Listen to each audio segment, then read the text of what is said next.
Hello everybody! Operation Burnt Horizon is out for Rainbow Six Siege, which is the first update in year 4 of Siege, but does it add enough to the game that is interesting to keep the game nice and fresh?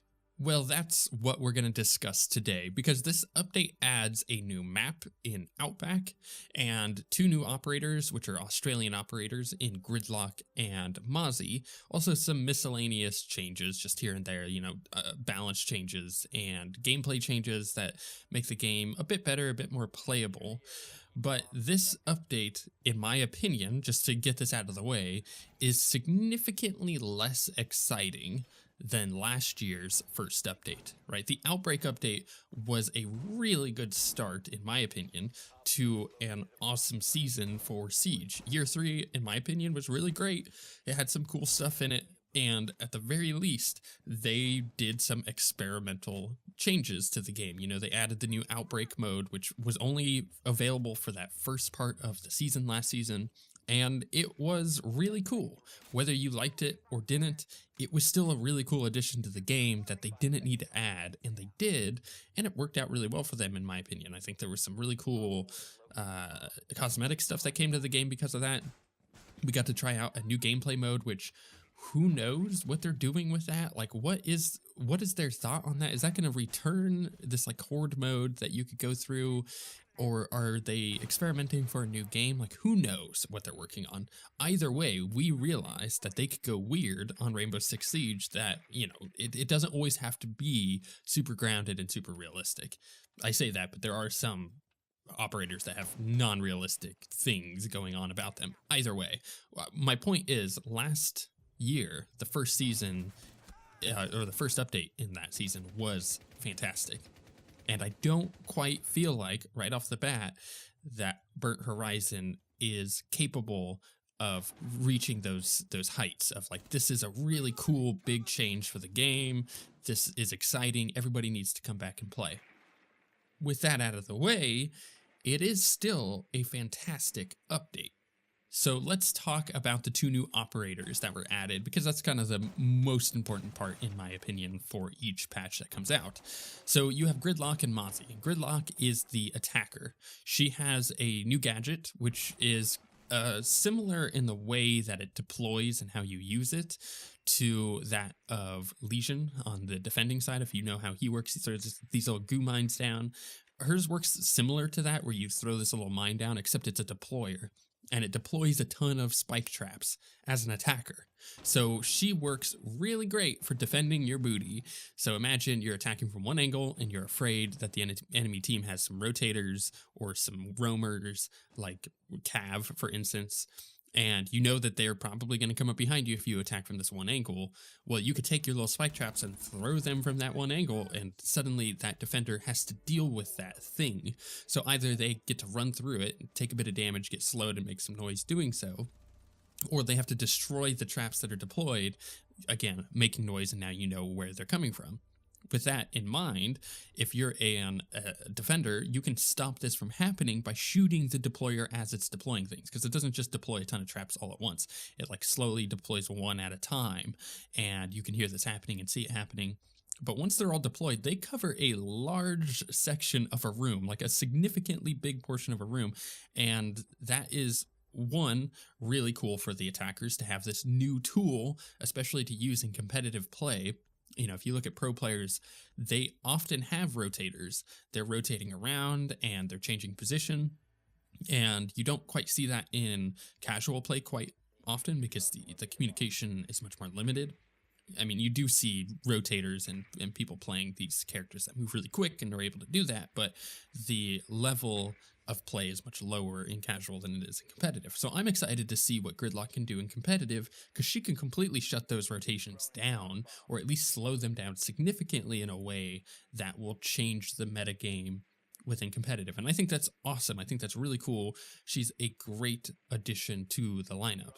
Her guns are also really cool. So like both of these Australian operators come with a secondary shotgun that they can use, which is cool to be able to have on attacking and defense. But The thing for her that I like the most is her LMG that she has. They have other LMGs within the game, but hers, just having it on attack and the options available, like she could put a scope on it if she really wants to, and the sucker has very little recoil in my experience with it, and I like it the most of her weapons. She also has a normal rifle that she's able to use, but her LMG is a cool addition to her character. She is a big character, there's no doubt about that, and her gadget plus her weapons makes her a very strong contender for a regular occurrence in competitive play, and especially just in your everyday lineup. Now, Mozzie has a cool gadget. He's a defender, and his gadget are these 3 little tiny spider drones. You can't really move them, right? You're not controlling them, but you can deploy them. And what happens is they have a little deployment area, and when an enemy drone, because you're a defender, comes by your little tiny drone, it'll jump onto it and steal it. So you can steal the attacker's drones with these little spider drones. You can either do it by deploying your drone and it kind of waits for a drone to come by and then it'll jump on it automatically, or you could just shoot the sucker at a drone and get it that way. But you can have up to 3 of these, which is fantastic. And once you get these drones, you can control them and move them around. And the way you distinguish between friendly and enemy drones is the ones that have been taken by Mozzie have a blue light, and the ones that are attacker drones have a red light. And that just goes for both teams. You see that same color variation, which is cool to be able to, tell the difference. It's probably going to take a while for people to get used to that change, but it is cool nonetheless. I like it so much. It is a situational thing, right? You have to kind of know where the drones are going to come from or where you're most likely to snag a drone in order to get one.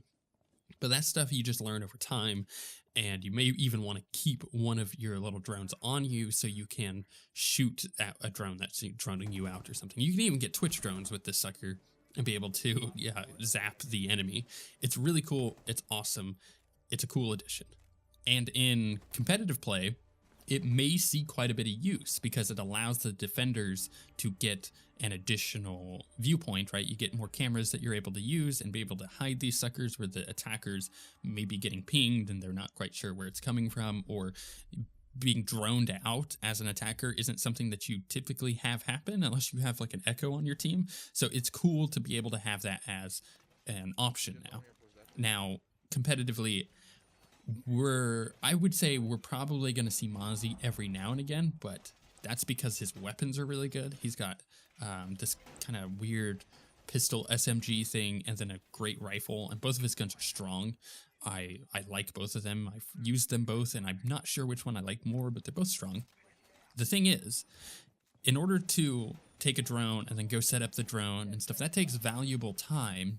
And while you're doing that, you could be getting rushed or having rotations happen on the attacker side, and you may not just have the time to do that. And in competitive Siege, the timer is much shorter than it is in casual. So I don't know if the pro players are ever going to use him because he takes some time to set up. You have to get the drones to begin with, and he's kind of situational, but he's really cool, and I'm expecting to be able to see some cool plays out of him.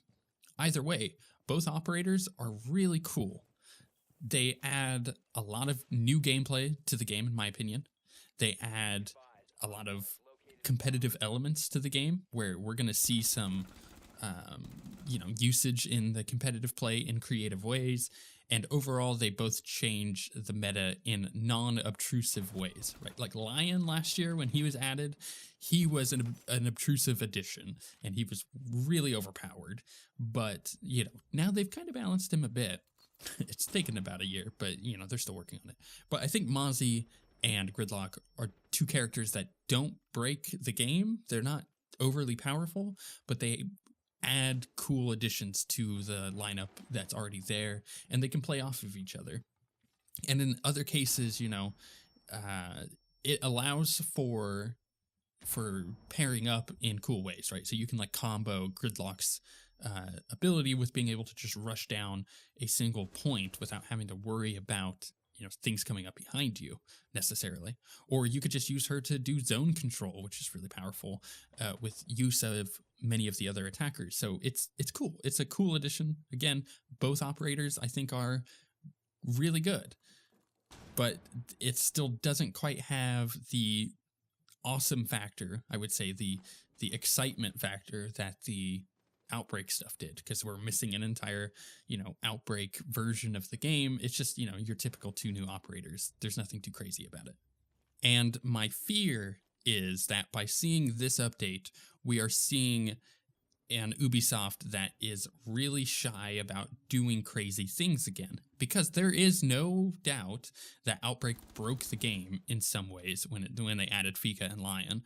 They were just strong at different points within their life cycle, like way too strong, and they changed the game in significant ways. And thematically, their abilities, while they worked cool and they synergized with other stuff within the game, they weren't necessarily grounded enough to be like, yes, this is a cool addition to the game and it doesn't break my immersion, on top of them being just overpowered a bit and the Outbreak mode being crazy. I'm afraid that we're going to see the developers not add super cool stuff to the game like that anymore, because it kind of bit them in the butt. But in my opinion, it worked out really well for them because it brought a lot of people back just to try out the Outbreak mode. And the Outbreak mode, I think, was a cool success, even if, certain players didn't like it. So that's just my thoughts on it. But at least, hey, these operators are cool. They're balanced, in my opinion. They're relatively balanced. At least their gadgets are. And we'll probably see some balance changes with their weapons, but overall, cool additions to the game, and they change how you play the game. That's really all that you can ask for. But let's move on and talk about the new map, Outback, because I think, in my opinion, that this map may be one of the best ones they've ever added from a visual perspective. You look at, and I've complained about this in a previous Siege video, you look at the recent changes they've done to maps, that they've gone back and updated, or even new maps that they've added. My biggest complaint about them is that there's too much noise going on. There's too much visual herpes. There's like a lot of really interesting textures on walls and whatnot that just seems, the only word I could put it is noisy, where it distracts from the game. And from a gameplay perspective, this sucks because you have a really hard time actually visually seeing small pixels moving to be able to get your picks. But at the same time, from a perspective of watching the game, it's really hard to watch when there's just all this crap on the screen at any given time. And this isn't due to them adding a ton of props or anything like that. It's just the textures of walls and stuff are not soft enough. They are way too sharp, and it makes the game hard to look at. And that's not a good thing. That's one, a difficult thing to change and make better. And 2, it just makes the game hard to look at. And that's not a good thing. So with the addition of Outback, I think that this is the best they've done on a map in quite some time. I think the map looks fantastic visually. There's not a lot of noise going on. You can see pretty well what's going on your screen at any given time, so that way you're not like hunting for the pixel that is moving in the sea of noise. You're able to see that kind of stuff. It's colorful, which is not something that you could say about a lot of the maps that they've added recently, and it's just really cool with how it's laid out. I don't know how over time it's going to end up working out competitively, like in the competitive scene. Is it going to be a map that makes it into the rotation because it is able to, have points that are defendable but also attackable, where it's not just, the defenders always get an upper hand or whatever? Who knows? We won't be able to see how that ends up playing out for several months. But I think that Outback is such a cool new addition to the map that we already have, like the map options that we already have, that it is worthy of playing. And I've been playing Outback exclusively since the update came out, and just doing the playlist that they have available. And honestly, I kind of just want to keep playing Outback. I think some of the old maps are really fun to play and jump into, like, the Plane. Classic map, really cool, but eventually you start getting tired of playing the same maps over and over, and I think Outback is a really good breath of fresh air, and I can't wait to keep playing it. And that's the best that I can say about any maps that they've added in the last couple years. I think Outback is definitely head and shoulders above the rest. So, are these additions in this first update for year 4 good enough? Are they going to bring people back to the game? Are they going to change the competitive nature of the game that makes watching the next season of Siege interesting? Yes, I do think that if Outback makes it into the map pool, then definitely, but just the operators alone are really cool additions. My only concern is that it seems like a rather mild change and update and additions compared to what we saw at the beginning of last year.